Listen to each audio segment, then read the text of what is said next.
Good day everyone, we are the Group 2 and we will discuss the Philippine taxation.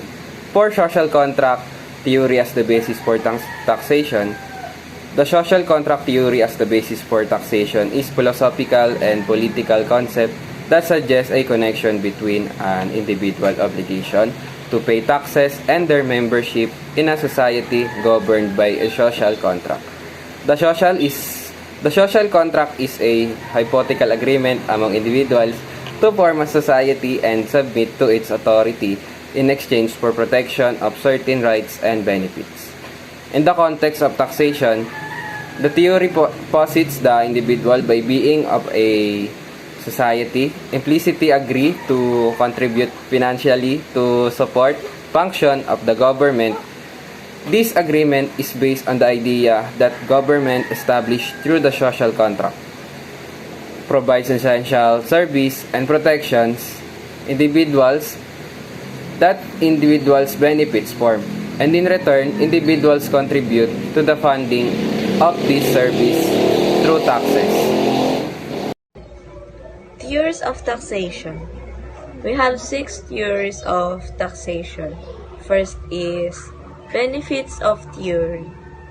This suggestion that individuals should be taxed in proportion to the benefits they receive from government service. Second is ability to pay theory. This theory against that those with higher income should bear a higher tax burden since they have a greater ability to pay. Third is horizontal equity. In similar economic situations face similar tax liabilities.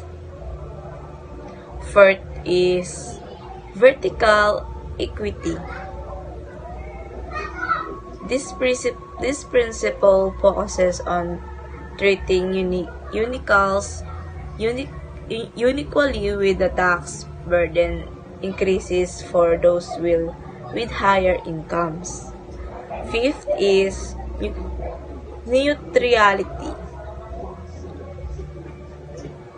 This theory advocates for those taxes that have minimal impact on economic decisions, aiming to avoid distortion of market activities. Sixth is fiscal policy. Taxes can also be used as a tool for economic management with changes in tax rates influencing aggregate demand and economic. National versus local taxes.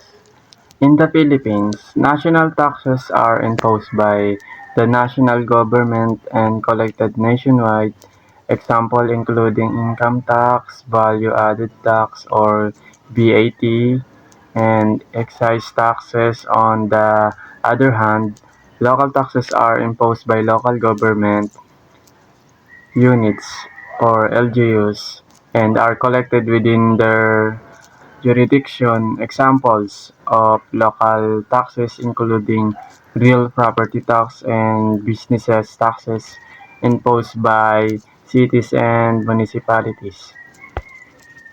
National taxes refers to lives imposed by the central government of a country on its citizens and businesses. These taxes are designed to generate revenue to fund national level expenditures and services such as the defense, infrastructure, education, and healthcare. National taxes often include income taxes, corporate taxes, value-added tax or VAT, and other federal-level taxes that apply uniformly across the entire country.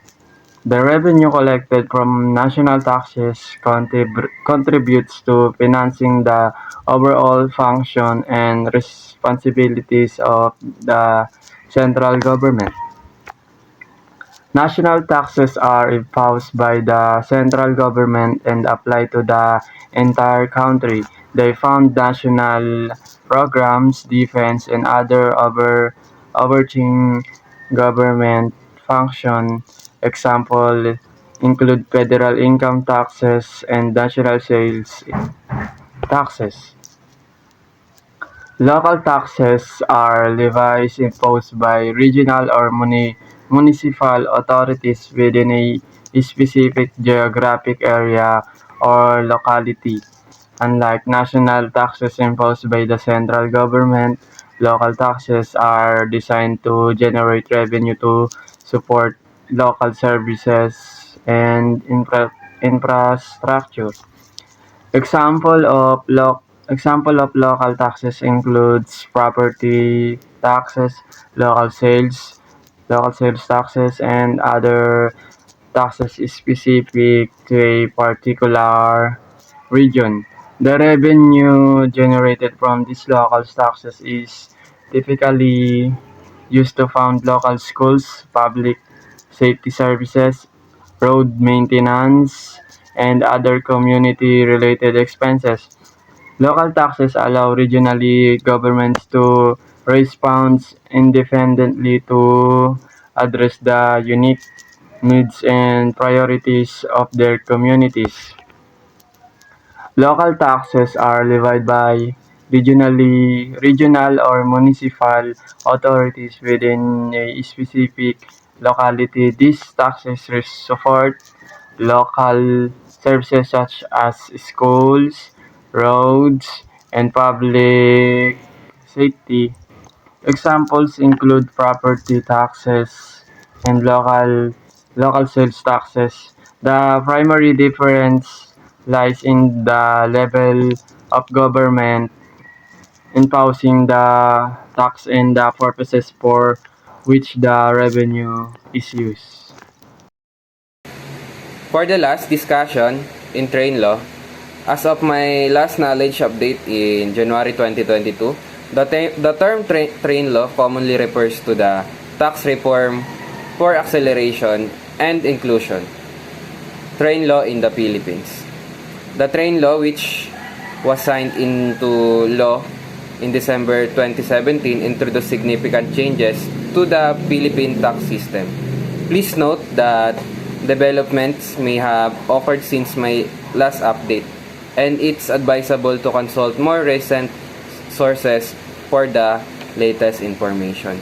It's important to note that discussion around tax law are dynamic and subsequent developments and have occurred since my last update. For the latest information discussion related to train law, it's advisable to refer to official government resources, tax authorities, or legal and financial expert familiar and Philippine tax regulation.